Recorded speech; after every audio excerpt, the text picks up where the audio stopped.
Assalamualaikum warahmatullahi wabarakatuh.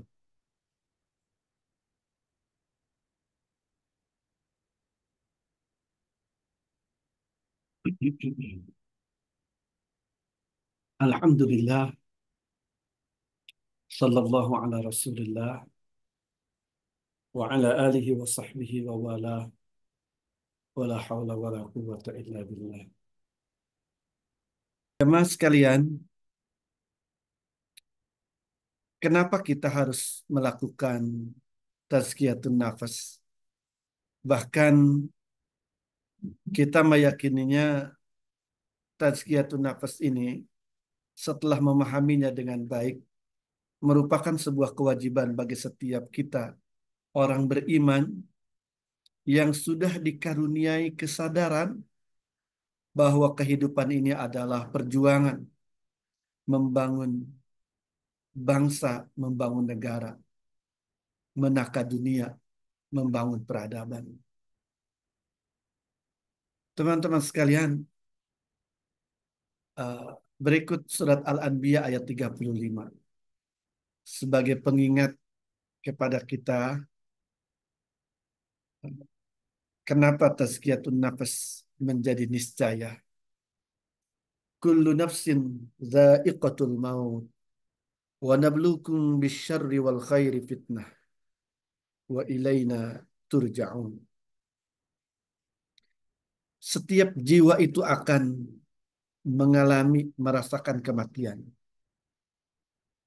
Dan sungguh aku pasti menguji kalian dengan keburukan atau dengan kebaikan, fitnatan sebagai ujian bagi kalian.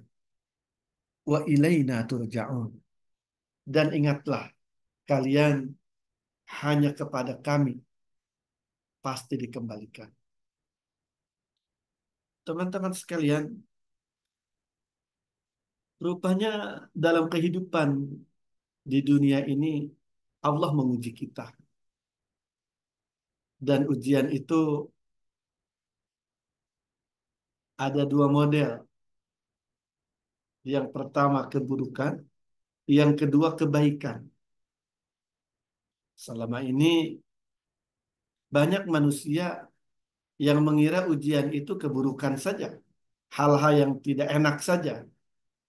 Tidak lulus misalkan. Atau sakit, sulit, sempit. Ya. Hal-hal yang berat. Ternyata kalau menurut Allah Subhanahu wa Ta'ala, ujian itu iya berupa keburukan, tapi juga berupa kebaikan, kesenangan, kemudahan. Kedua-duanya menjadi ujian untuk mengasah potensi kebaikan yang didasari dengan keimanan dalam kehidupan. Teman-teman sekalian, tidak heran jika ada kesimpulan banyak orang yang lulus ketika diuji dengan kesulitan, kesempitan, kesakitan. Tapi sedikit sekali orang yang lulus ketika Allah uji dengan kemudahan, kesenangan dan kebahagiaan. Teman-teman sekalian, rupanya tazkiyatun nafas, penyucian jiwa, pembersihan hati berperan dalam hal ini. Berperan untuk menghantarkan kita menjadi pribadi yang pertama mampu mengidentifikasi, menyadari hakikat ujian itu untuk kemudian mengelola, menjalani ujian itu menjadi kebaikan, menjadi keunggulan dalam kehidupan. Jadi orang yang memiliki an-nafsuz zakiyah, jiwa yang suci, ruh yang sehat, dia akan cepat mampu mengidentifikasi, menyadari apapun model ujian yang terjadi, yang menghampiri dalam kehidupan. Dan ini penting untuk memberikan bekalan dan kemampuan lanjutannya mengelola ujian itu. Teman-teman sekalian, sebenarnya ujian itu kalau dilihat dengan kacamata keimanan bisa jadi tanda Allah mencintai. Dan karena Allah Subhanahu wa taala ingin mengangkat derajat harkat hamba-hambanya yang dicintai. Makanya ada ungkapan innallaha idza ahabba 'abdan ibtalah. Sesungguhnya Allah Subhanahu wa taala ketika mencintai seorang hamba pasti ia mengujinya. Dan ujian itu tadi bisa modelnya kesempitan, bisa modelnya kelapangan. Apapun model ujian itu ketika dihadapi dengan bekal keimanan yang diasah oleh tazkiyatun nafas yang menghadirkan jiwa yang sehat, yang segar dan kuat, seseorang akan mampu menghalaunya. Bahkan tidak jarang mendaur ulang ujian itu menjadi kemantapan, kekuatan menghadapi hari-hari mendatang.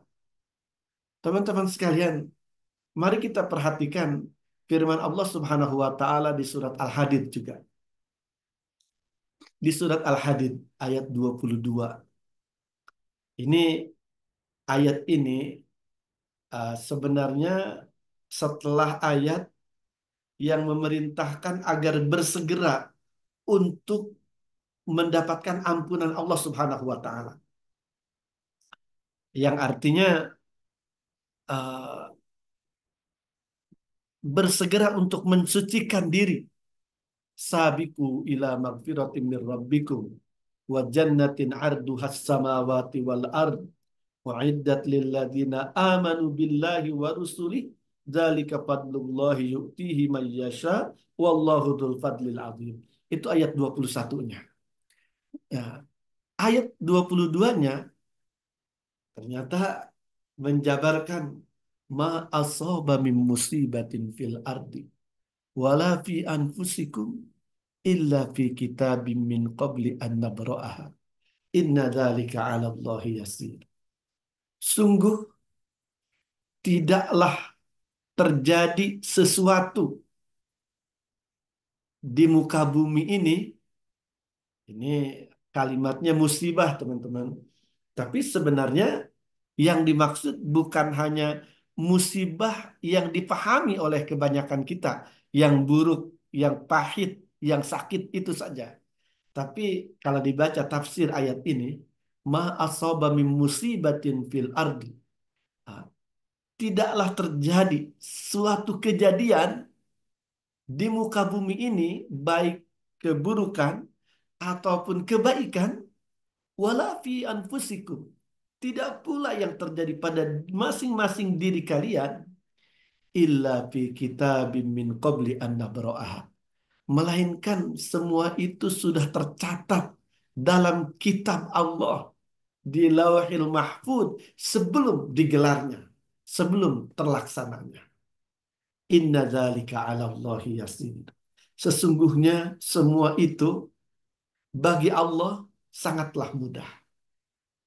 Teman-teman sekalian, uh, kenyataan dan hakikat seperti ini akan mudah terbaca, akan segera bisa terasa oleh seorang yang memiliki an-nafsuz zakiyah, jiwa yang suci, hati yang bersih. Kalau hati yang tidak dibersihkan, kalau hati yang tidak dilakukan tazkiyatun nafas, sulit bisa tembus pandangannya pada hakikat ini. Apalagi sampai kepada keyakinan bahwa tidak ada sesederhana apapun, sekecil apapun yang terjadi dalam kehidupan di alam semesta ini, bahkan yang terjadi pada diri kita, melainkan terjadi hanya atas kehendak Allah, atas takdir Allah Subhanahu wa Ta'ala. Sehingga kebaikan, kehebatan tidak harus membuat seseorang itu menjadi ujub, menjadi takabur, merasa hebat.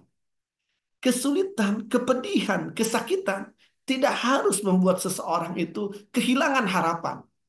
Karena dia yakin, dia tahu semua itu terjadi atas kehendak Allah. Ada Allah, zat yang maha berkuasa, zat yang maha kuat, zat yang maha dekat, yang menguasakan terjadi semua itu.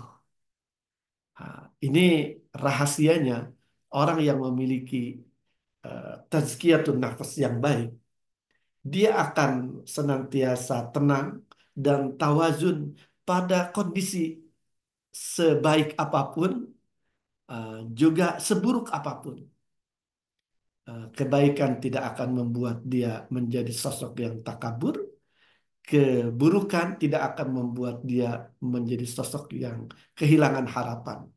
Apalagi putus asa sampai berperilaku nista mengakhiri kehidupan dunia secara mandiri ya, alias bunuh diri. Teman-teman sekalian, inna dzalika 'ala Allahi yasir. Sesungguhnya semua itu sangatlah mudah bagi Allah Subhanahu wa taala. Dan kemudian bagi orang mukmin yang memiliki hati yang bersih tadi juga sangatlah mudah untuk menerima dan mengelola baik buruk yang dialami, baik buruk yang terjadi dalam kehidupan itu. Likaila ta'sau ala ma fatakum wala tafrahu bima atakum. Wallahu la yuhibbu kulla mukhtalin fakhur.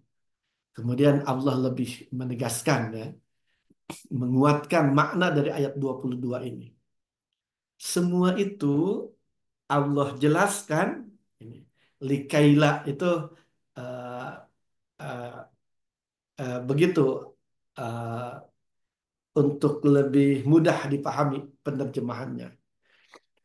Un- Semua itu Allah jelaskan agar kalian tidak berputus asa atas apa yang tidak kalian dapatkan.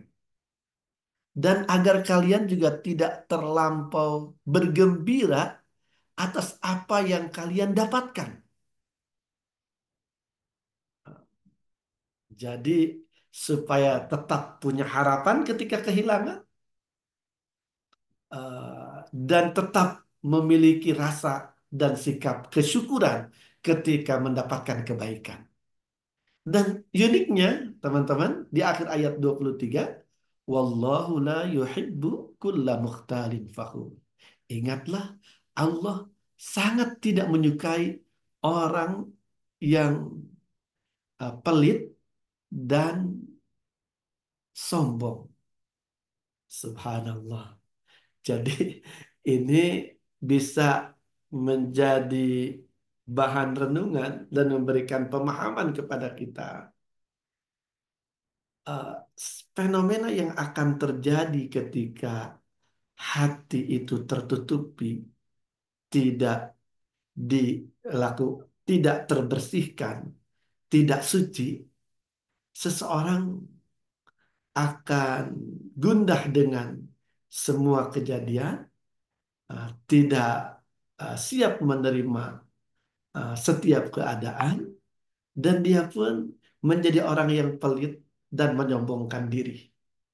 Pelit itu tidak mudah berbagi, tidak mudah memberi, dan dia uh, merasa lebih baik dari orang lain.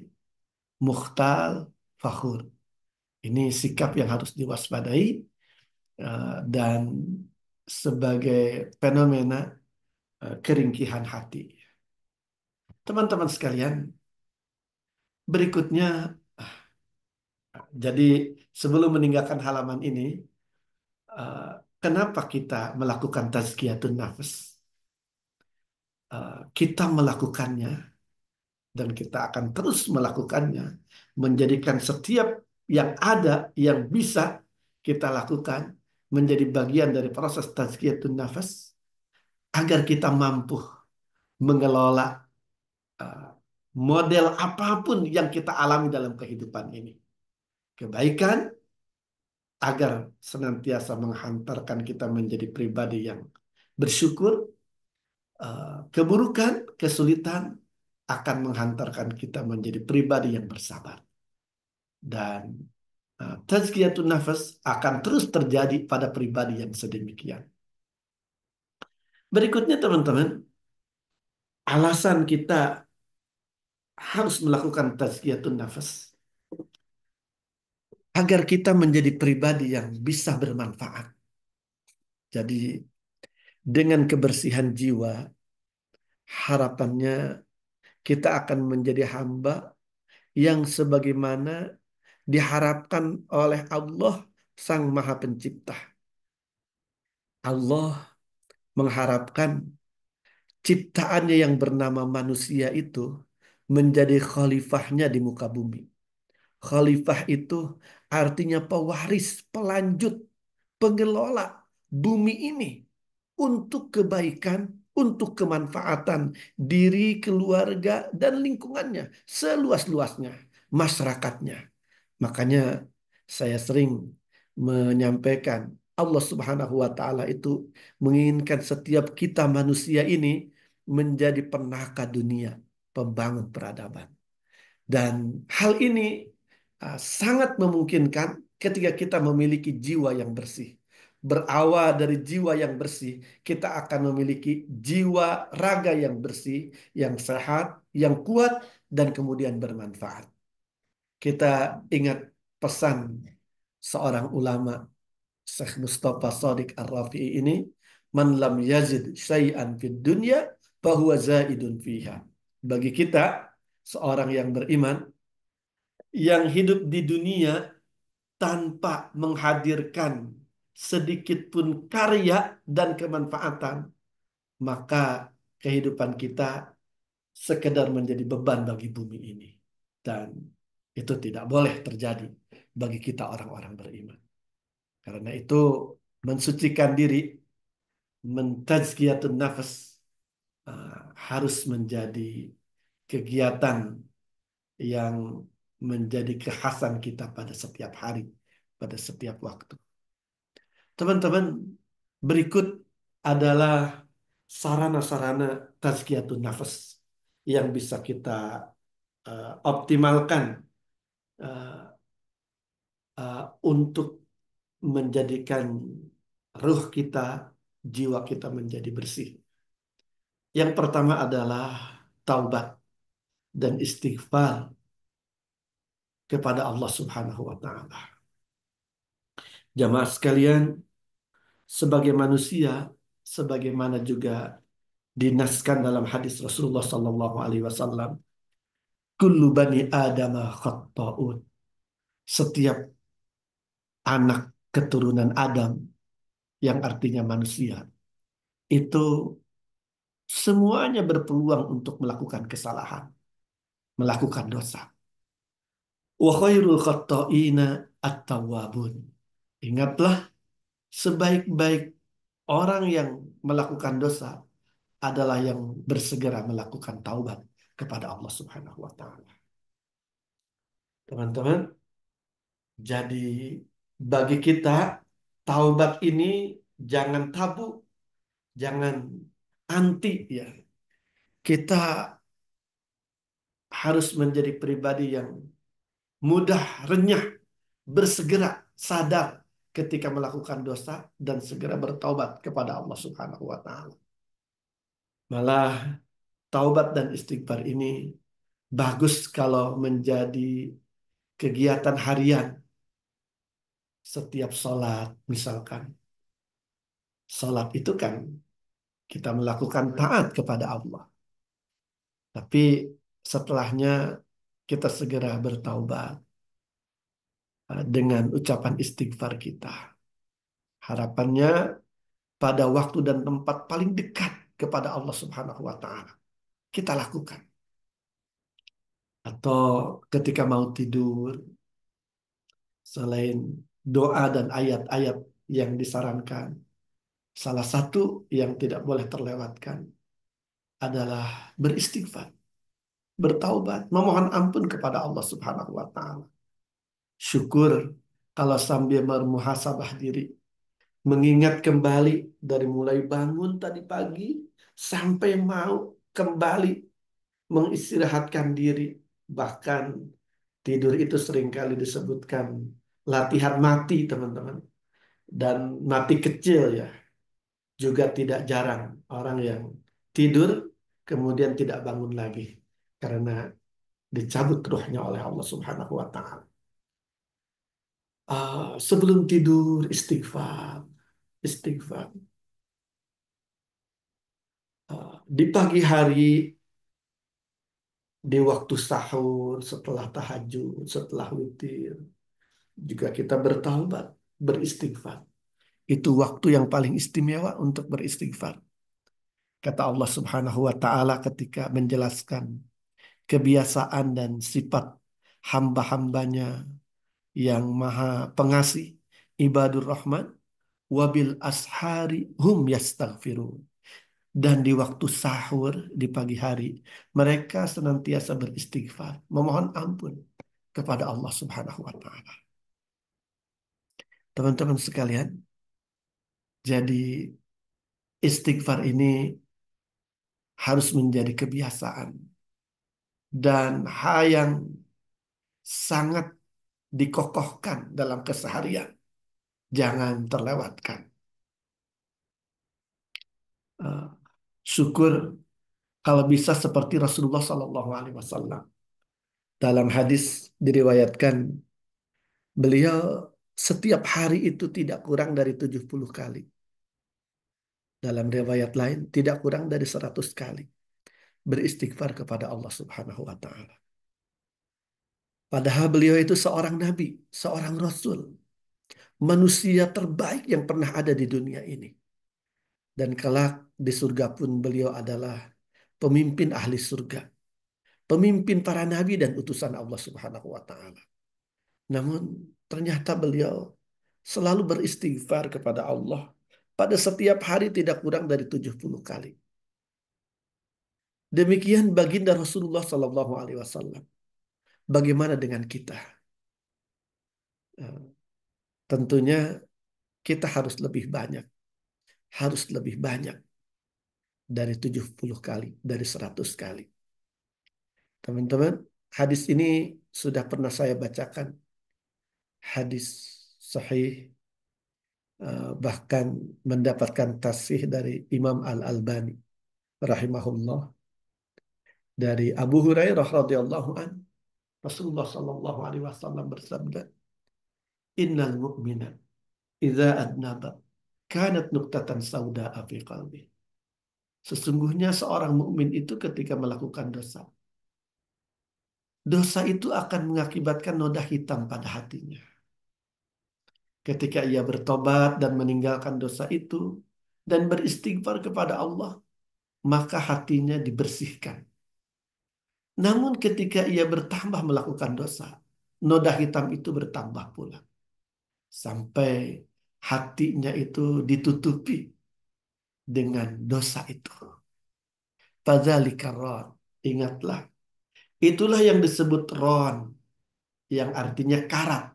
Yang disebut Allah Subhanahu wa taala dalam Al-Qur'an, dalam surat Al-Mutaffifin, kalla bal rana ala qulubihim ma kanu yaksibun. Sekali-kali tidak seperti yang mereka pikirkan.